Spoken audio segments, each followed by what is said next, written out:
Welcome students, आप सभी लोगों का क्लास 11th की केमिस्ट्री की क्लास में बहुत बहुत स्वागत है। स्टूडेंट, जैसा कि आप सभी को पता है कि हम पिछले कुछ एक वीडियो से लगातार मूल अवधारणा और विलयनों की सांद्रता टॉपिक को पढ़ रहे थे, जो कि रसायन की कुछ मूल अवधारणाओं लेसन से टॉपिक है। ये मोस्ट इम्पॉर्टेंट टॉपिक है, आपको मैं पहले भी बता चुका हूँ।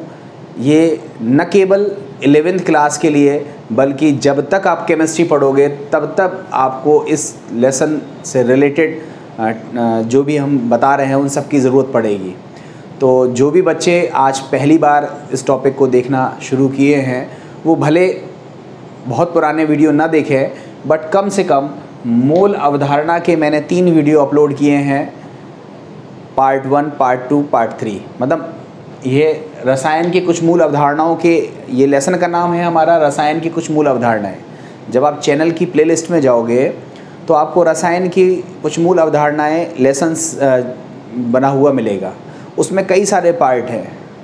सबसे ऊपर जो होगा वो पार्ट नंबर 1 होगा, फिर पार्ट नंबर 2 होगा। तो ऐसे धीमे धीमे करके जब आप नीचे की तरफ आओगे तो आपको जो टॉपिक मिलेगा उस टॉपिक का नाम होगा मूल अवधारणा -1। मतलब मूल अवधारणा का वो पहला पार्ट होगा, दूसरा पार्ट होगा, तीसरा पार्ट होगा, ये ज़रूर देख लीजिएगा।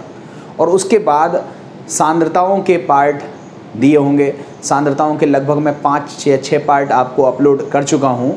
आज उसके आगे हम बात कर रहे हैं। बहुत ही इम्पोर्टेंट टॉपिक हैं ये, इनको बिल्कुल लाइटली मत लीजिएगा। ये आपको बहुत ज़रूरी काम की चीज़ें हैं। अभी हम एक्सपेरिमेंट या प्रयोग वगैरह भी करेंगे तो भी हमें इन सब चीज़ों की आवश्यकता पड़ेगी। तो उम्मीद है आप सभी लोग अब मेरे पिछले वीडियो ज़रूर देख लेंगे। देखिए, आज हम बात कर रहे हैं भार आयतन संबंध के अंतर्गत मोलरता को हम पढ़ चुके थे जस्ट पिछले वीडियो में। आज हम देखेंगे कि मोलरता किस तरह से बदलती है यदि हम विलयन को तनु कर दें। ठीक है, इसको आप ऐसे समझो, जैसे हमारे पास ये एक विलयन है। इस विलयन की जो मोलरता है वो m है। इस विलयन की मोलरता कितनी है? m है। आपको पता है मोलरता होती क्या है? विलय के मोलों की संख्या बटे आयतन क्या होगा? लीटर में।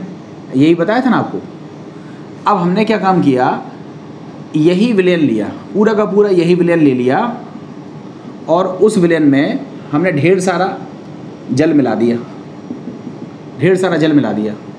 तो अब आप बताओ, जो नंबर ऑफ मोल थे विलय के मोल, वो तो ज्यों के त्यों हैं। जो पहले थे वही बाद में है, क्योंकि विलयन तो वही है। हाँ, आयतन पहले कम था, मगर हमने पानी मिला दिया तो पहले का आयतन V1 था, अब का आयतन क्या हो गया? V2 हो गया। तो पहले की मोलरता को अगर हम मान लें कि ये M1 है, तो जो बाद की नॉर्मलता निकलेगी वो क्या होगी? M2 होगी। क्लियर है ना?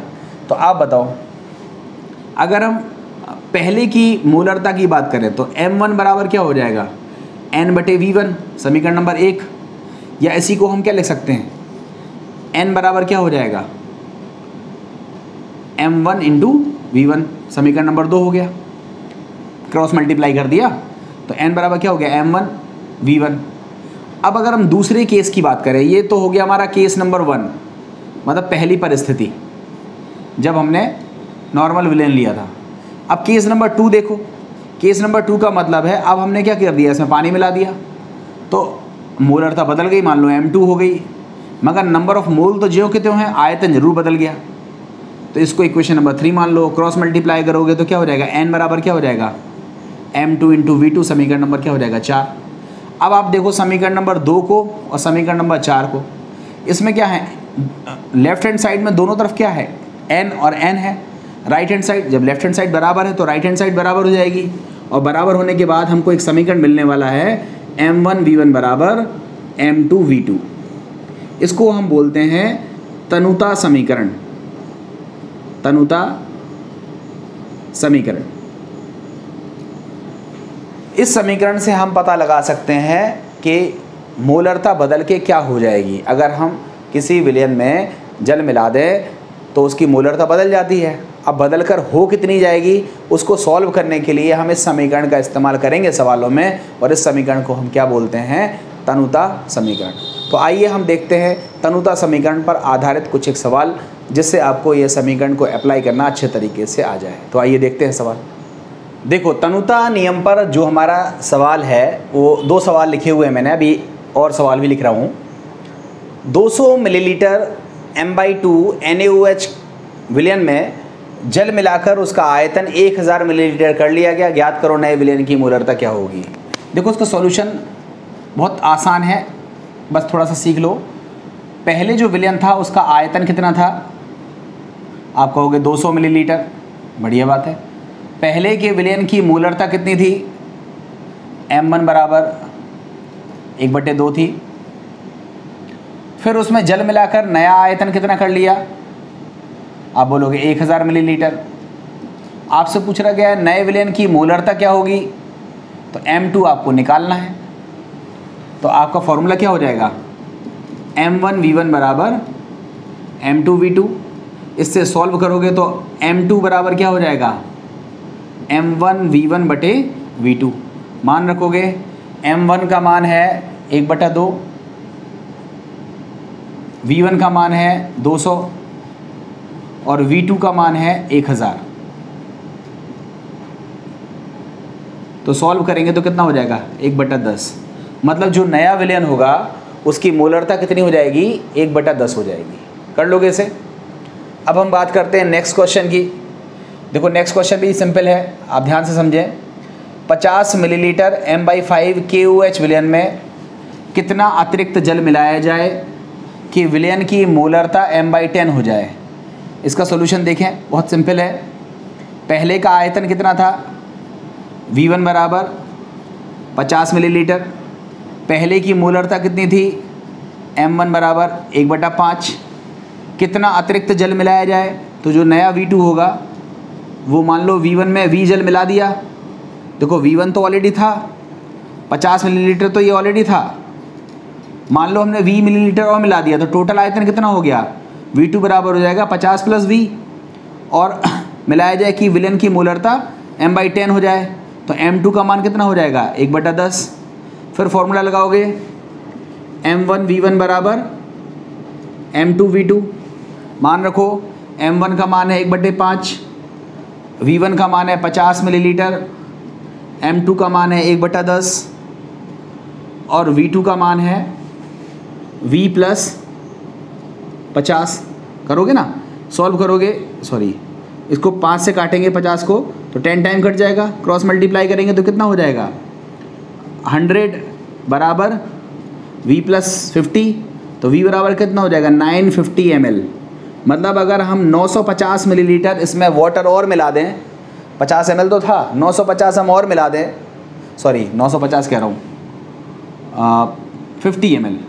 100 में से 50 माइनस हो जाएगा ना, तो ये कितना बचेगा, 50 ml। मतलब 50 ml था, इसमें 50 ml अगर हम और मिला दें तो इसकी मोलरता बदल के कितनी हो जाएगी, M/10 हो जाएगी। तो इस तरीके से जो हमारा तनुता समीकरण है उस पर ये सवाल किए जाते हैं। देखो, बहुत ज़्यादा सवाल है, मैं जितना कराऊंगा उतना कम है।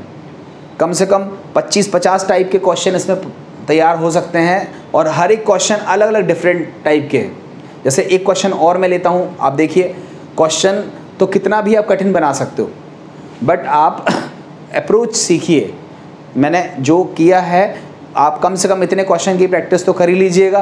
फिर जैसे जैसे टाइम आएगा तो हम आपको और डिटेल में बताना शुरू करेंगे। अकेले तनुता नियम हम एक वीडियो में कवर करेंगे तो भी कम है, 1-2 घंटे का वीडियो भी बना देंगे तो भी तनुता नियम कवर नहीं हो पाएगा। ठीक है, फिर भी मैं कोशिश कर रहा हूँ कि जितनी आपको आवश्यकता है उससे कहीं ज़्यादा आपको प्रोवाइड कर दूँ। तो आइए एक क्वेश्चन और देखते हैं। देखिए, ये है हमारा नेक्स्ट क्वेश्चन, बहुत अच्छा क्वेश्चन है। क्वेश्चन को ध्यान से समझिए, आपने पूछा क्या गया है। 2.12 ग्राम Na2CO3 को जल में घोलकर 250 मिलीलीटर विलयन बनाकर रखा गया। मतलब हमने क्या किया, हमारे पास Na2CO3 जिसका नाम होता है सोडियम कार्बोनेट की मात्रा कितनी थी, W बराबर 2.12 ग्राम। इसको जल में घोलकर 250 मिलीलीटर विलयन बनाया गया, मतलब हमारे पास विलयन का आयतन V बराबर कितना था 250 मिलीलीटर, V1 कह लो आप, 250 मिलीलीटर था। तो देखो ये विलयन तो किसी ने बना कर रखा होगा ना, तो इस विलयन की कुछ ना कुछ तो मोलरता होगी। तो आप को पता है Na2CO3 का अणुभार, कहोगे इसको क्यों निकाल रहे हो, हम बात करते हैं। अणुभार क्या है, 2 Na है, 1 कार्बन है, 3 ऑक्सीजन है, हम कई बार निकाल चुके हैं। Na का होता है 23, C का होता है 12 और O का होता है 16। इसको आप ऐड करोगे तो कितना आ जाएगा 106। ठीक है, तो आप बताओ जो बना बनाया विलयन पहले से था उसकी मोलरता M बराबर कितनी होगी। मोलरता का सूत्र पड़ा है, पदार्थ का ग्राम में भार बटे अणुभार बटे विलयन का आयतन। अगर मिलीलीटर में लेते हैं तो 1000 से भाग देंगे इस तरह से, इसमें मान रखो। तो बताओ 2.16 था, सॉरी 2.12 ग्राम था, इसमें 1000 से मल्टीप्लाई किया, अणुभार कितना था 106 था और V कितना था 250, यही था। हमने मल्टीप्लाई किया तो कितना हो गया 212, 106, 25, ऐसा हो गया ना। 100 से मल्टीप्लाई करेंगे तो 212, 106 और 25, तो यही था ही।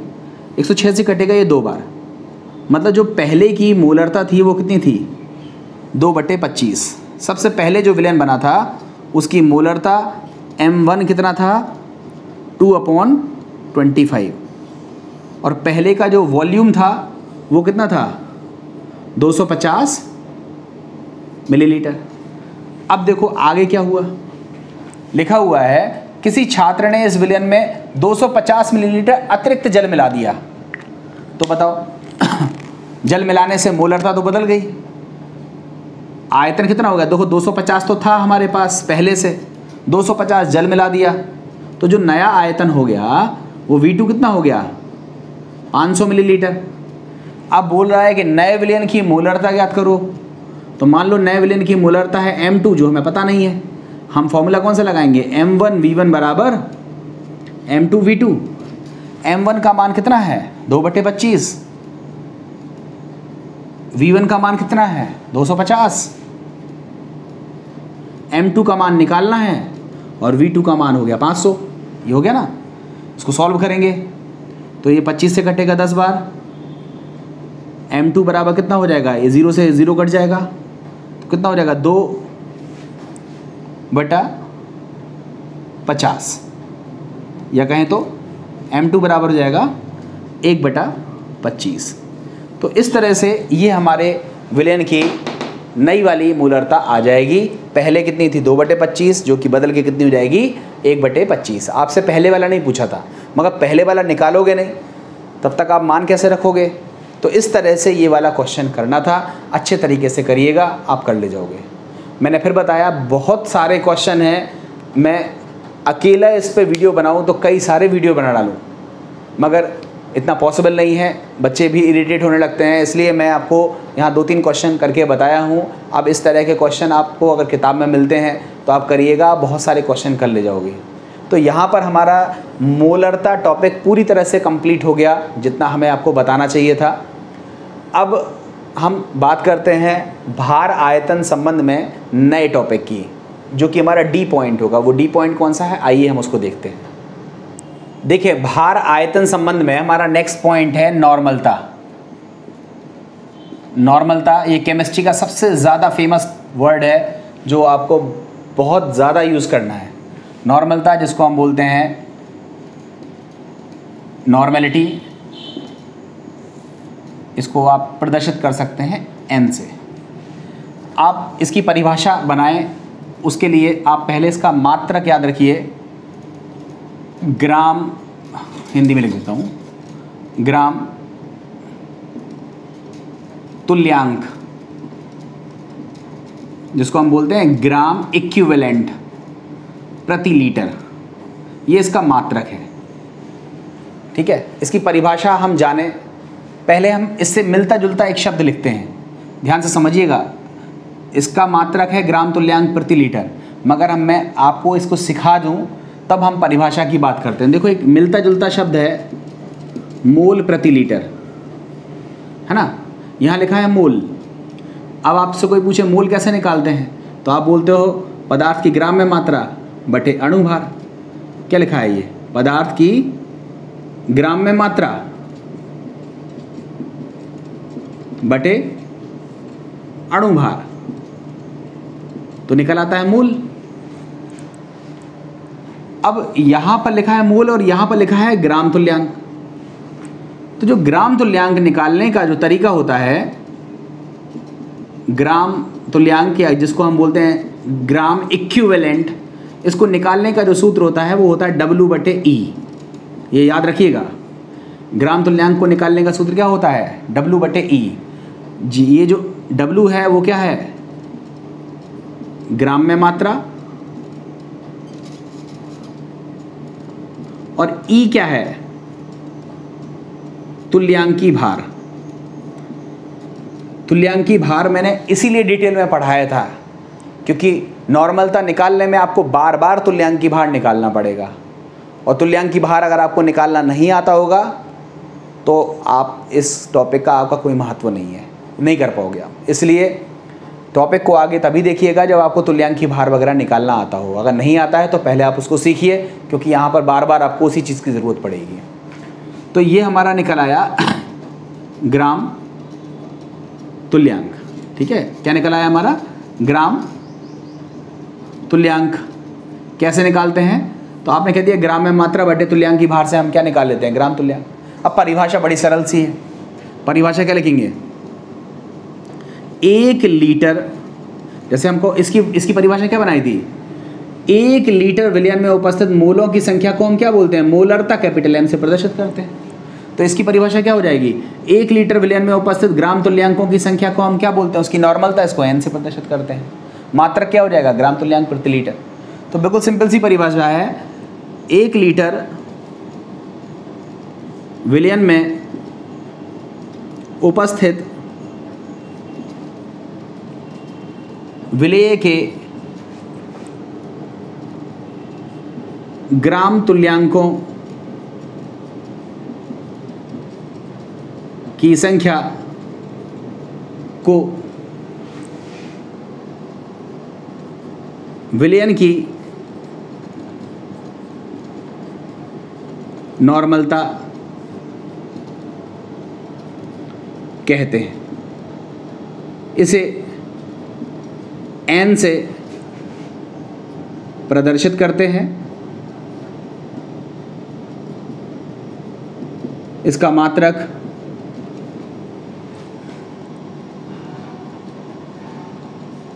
ग्राम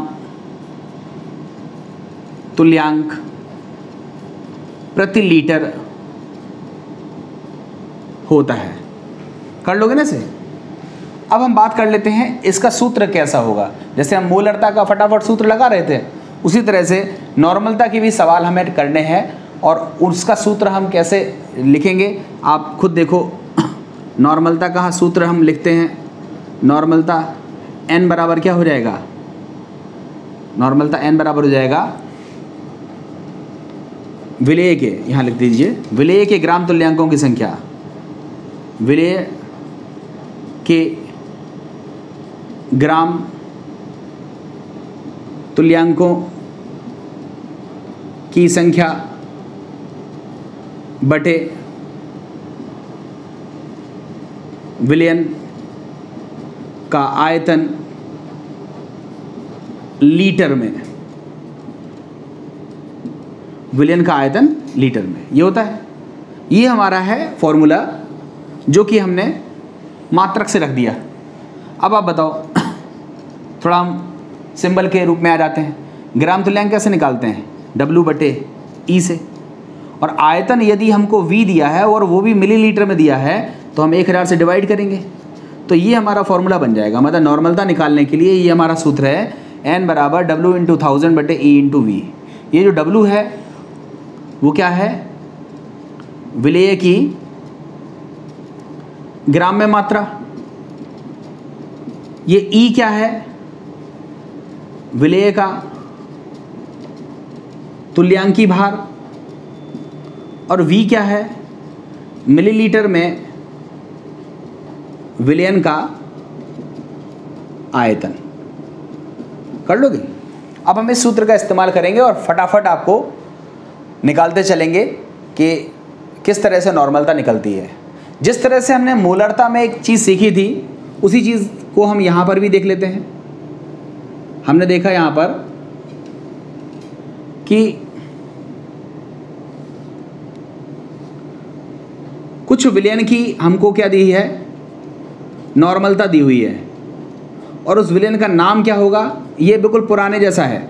जैसे हमने कहा इसकी नॉर्मलता 1 है, तो इसको हम क्या बोलेंगे, नॉर्मल विलयन।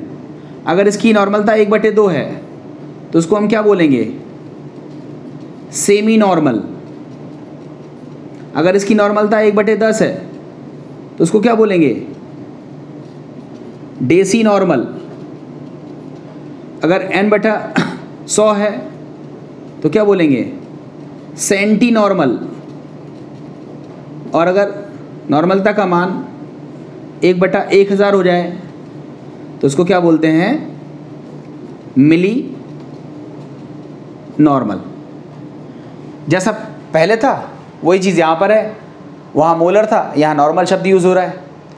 तो आप लोगों को ये नॉर्मलता का पोर्शन समझ में आ गया। अब ये तो हो गई परिभाषा वाली बात।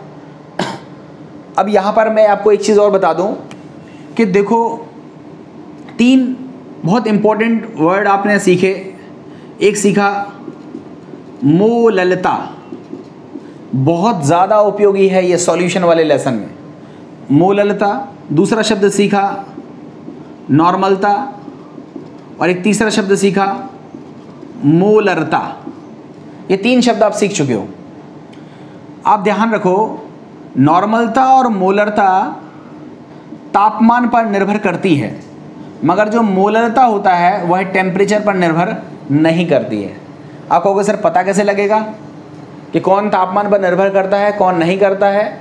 तो जिसमें देखो वॉल्यूम वाला टर्म होगा, जिसमें V होगा, वो टेम्परेचर पर डिपेंड करेगा। तो नॉर्मलता में भी देखो V है, और मोलरता में भी अभी भी पढ़ा था उसमें भी V है। तो नॉर्मलता मोलरता में आयतन वाला टर्म है, इसलिए ये तापमान पर निर्भर करता है। मगर जो मोललता का जो टर्म है उसका सूत्र आप देखिएगा, पिछले वीडियोज़ में मैंने पढ़ाया हुआ है। तो जो मोललता है उसमें आयतन का टर्म नहीं होता है, मतलब वो टेम्परेचर से इंडिपेंडेंट होता है। तो ये विकल्प में बहुत पूछा जाता है कि निम्नलिखित में से कौन सा तापमान पर निर्भर करता है और कौन सा तापमान पर निर्भर नहीं करता है। तो मोललता में तापमान पर निर्भर नहीं करता। तो जनरली जो क्वेश्चन पूछा जाता है मैंने वही लिखा हुआ है कि मोललता तापमान पर निर्भर नहीं करती है, जबकि नॉर्मलता मोलरता तापमान पर निर्भर करती है। कर लोगे इसे ना? तो ये था हमारे नॉर्मलता की थ्योरी। अब हम बात करते हैं इनके सवालों की। जैसे ही हम सवाल करेंगे तो आपको ये चीज़ें और अच्छे से आने लगेंगी। तो देख लेते हैं इसके सवाल। देखो, ये है हमारा क्वेश्चन, नॉर्मलता पर आधारित है। देखो, मैंने आपको फिर बताया, नॉर्मलता के जो सवाल हैं उनको करने के लिए हमारे लिए ज़रूरी 2-3 चीज़ों की है। सबसे पहला जो मैं आपको ज़रूरी चीज़ है मैं वो लिख रहा हूँ। जिन लोगों को लगता है कि उनको वो आती है तो अच्छी बात है, नहीं आती है तो मैंने वीडियो बना के रखे हैं, आप देख लीजिएगा। सबसे पहली ज़रूरत पड़ेगी रासायनिक सूत्र कैसे बनाएं। ठीक है, मतलब जैसे हमने आपसे बोला, देखो 2.68 ग्राम सोडियम ऑक्जेलेट, अब सूत्र ही नहीं आता तो सब बेकार है। अब आगे क्वेश्चन पढ़ने का मतलब ही नहीं है। तो सबसे पहले हमें आना चाहिए सूत्र कैसे बनाएं। जब सूत्र हम बना लेंगे तो फिर हमें आना चाहिए तुल्यांकी भार कैसे निकालें। तुल्यांकी भार कैसे निकालें, ये 2 वीडियो आपको देखना कंपलसरी है अगर आपको ये सवाल करने हैं। मैं आपको इस वीडियो में 2 ही सवाल करा रहा हूँ। अगर आप लोग ये वीडियो देख लेते हो तो आप लोग क्वेश्चन करने की कोशिश करिएगा। मैं आपको 2-3 क्वेश्चन टेलीग्राम ग्रुप पर भेज दूंगा करने के लिए। अगर आपको लगता है कि आप कर पा रहे हो तब तो अच्छी बात है, और अगर आपको लगता है कि आप कर नहीं पा रहे हो तो फिर मैं कमेंट सेक्शन में आप लिखिएगा कि इसका एक अलग से वीडियो बना दें, तो मैं नॉर्मलता मोलरता के ढेर सारे सवालों को लेते हुए एक वीडियो बना दूंगा, जिसमें कम से कम 10 सवाल मैं सॉल्व करने की कोशिश करूंगा। 10 सवाल, 15 भी हो सकते हैं, ठीक है, डिपेंड करता है कि टाइम कितना है, सवाल कितना लंबा होगा। तो ये चीज़ आप कर लीजिएगा। मगर देखो, हमने फिर बताया है कि सारी चीज़ें वीडियो में आप तब तक नहीं ले पाओगे जब तक आप क्रमबद्धता नहीं रखोगे। हर चीज़ आपको मिलती है, मगर कुछ इंटर के बच्चे हैं, उनको ऐसा लगता है कि जैसे वो 11 का वीडियो देख लेंगे तो उनकी तौहीन हो जाएगी। बेटा, आपको आता जाता हो कुछ तब तो ठीक है, मत देखो। मगर जिस वीडियो के लिए कहा जाता है कि ये वीडियो देखो, तो वो इसलिए कहा जाता है क्योंकि मुझे पता है कि उसका उपयोग आपको कहाँ करना है। मर्ज़ी आपकी है, आपको लगता है कि 2 ही क्वेश्चन बता करके आपको काम चल जाए तो बढ़िया है। मैंने 2 अच्छे सरल से क्वेश्चन ले लिए हैं, आप फटाफट देख लो। मगर सरल क्वेश्चन से आपका काम चलेगा नहीं। जो भी बच्चे आगे तैयारी करना चाहते हैं, उन लोगों के लिए लॉलीपॉप खाना बहुत ख़तरनाक हो सकता है। इसलिए मैं आपको शुरुआत तो कर रहा हूँ, मगर सारे का सारा दारोमदार मैं आप पर डाल रहा हूँ। देखते हैं आप लोग कितना करते हो। देखते हैं इसे। 23.4 gram sodium chloride. Sodium chloride का सूत्र पता है NaCl, तो मैं सॉल्यूशन यहाँ से लिख रहा हूँ। सॉल्यूशन है इसका, यहाँ से लिख रहा हूँ। NaCl की मात्रा सवाल में दी हुई है। W बराबर कितना है? 23.4 ग्राम। जल में घोलकर इसका आयतन 500 मिलीलीटर कर लिया गया। सवाल पढ़ते जाना। विलयन का आयतन दिया है, विलयन का आयतन V बराबर कितना है? 500 मिलीलीटर। इस विलयन की नॉर्मलता बताओ। नॉर्मलता का सूत्र लगा देंगे। नॉर्मलता का सूत्र क्या होता है? W इंटू 1000 बटे E इंटू V। ये सूत्र लगा देंगे। देखो, सूत्र में W दिया है, V दिया है, मगर हमें E नहीं पता है, तुल्यांकी भार नहीं पता है। तो हम यहाँ से लिखेंगे NaCl क्या है? लवण है। NaCl का तुल्यांकी भार कितना होता है? तो आप कहोगे इसका तुल्यांकी भार होता है अणुभार बटे 1। अब बटे 1 क्यों होता है? तुल्यांकी भार निकालना सीखिएगा। अणुभार क्या है? Na का होता है 23 और Cl का होता है 35.5 अपॉन 1 करेंगे तो जो अणुभार तुल्यांकी भार E हमारा आएगा वो कितना आएगा? 58.5 बटे 1, 58.5 बटे 1 सॉल्व करेंगे तो कितना आ जाएगा? 58.5। ये हमारा तुल्यांकी भार आ जाएगा। अब देखो, हमें W भी पता चल गया, V भी पता चल गया और E भी पता चल गया। अब उठाकर आप सूत्र में मान रख दीजिए। N बराबर क्या हो जाएगा? W 23.4 इंटू 1000 बटे तुल्यांकी भार कितना है? 58.5 और V कितना है? 500 मिलीलीटर। यही है।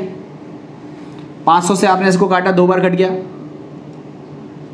मल्टीप्लाई किया, 4 दूना 8, 6 और 4, 46.8 ऊपर आया और 58.5 नीचे आया। इसको आप सॉल्व कर लीजिएगा और यही आपकी क्या हो जाएगी?